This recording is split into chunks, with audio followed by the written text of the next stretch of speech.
हे आदिशक्ति माँ भवानी, हे जगत जननी जगदम्बा माँ,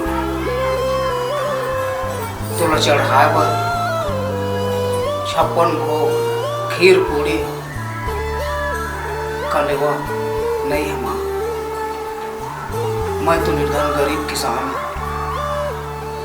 मोर पास तो तुला चढ़ाए पर इस और किसान ही है माँ, इन्हें स्वीकार कर ले।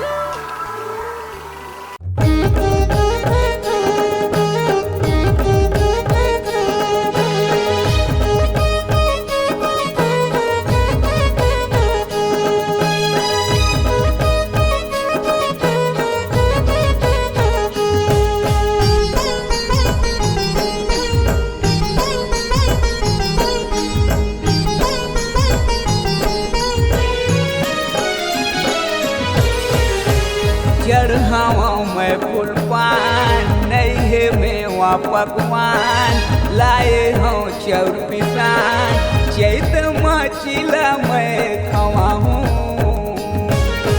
कुंवर मदाए तोर बरंगा घर लेके आऊँ, कुंवर मदाए तोर बरंगा घर लेके आऊँ।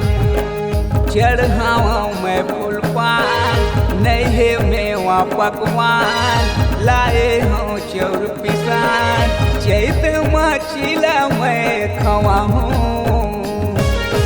कुंवर मदाए तोर बरंगा घर लेके आऊँ, कुंवर माता तोर बरंगा घर लेके आऊँ।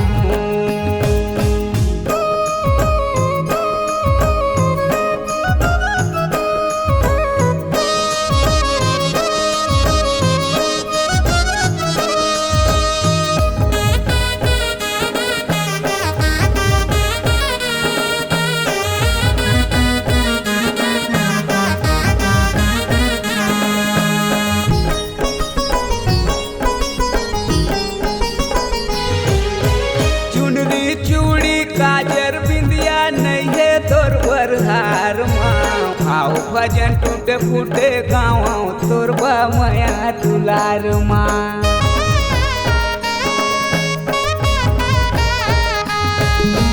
चुनरी चूड़ी काजर बिंदिया नहीं लायो सिंगार माँ, भाव भजन टूटे फूटे गाँव तोर मया दुलार माँ। भाव भजन टूटे फूटे गाँव तोर मया दुलार माँ। चैत मचिला मैं खवा हूँ, कुंवर मदाए तोर बरंगा घर लेके आऊँ, कुंवर मदाए तोर बरंगा घर लेके आऊँ।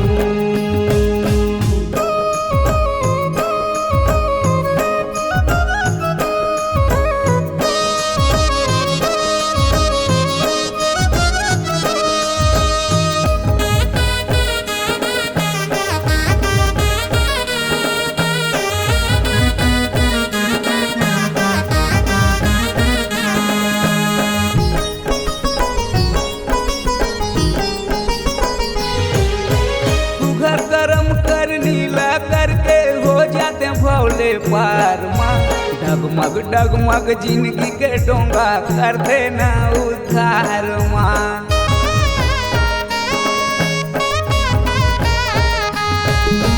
तू घर कर्म कर नीला करके हो जाते भौले पार माँ, डगमग डगमग जिंदगी के डोंगा कर देना उद्धार माँ। डगमग डगमग जिंदगी के डोंगा कर देना उद्धार माँ। चैत मचिला मैं खवा हूँ, कुंवर मदाए तोर बरंगा घर लेके आऊँ, कुंवर माता तोर बरंगा घर लेके आऊँ, कुंवर मदाए तोर बरंगा घर लेके आऊँ, कुंवर माता तोर बरंगा घर लेके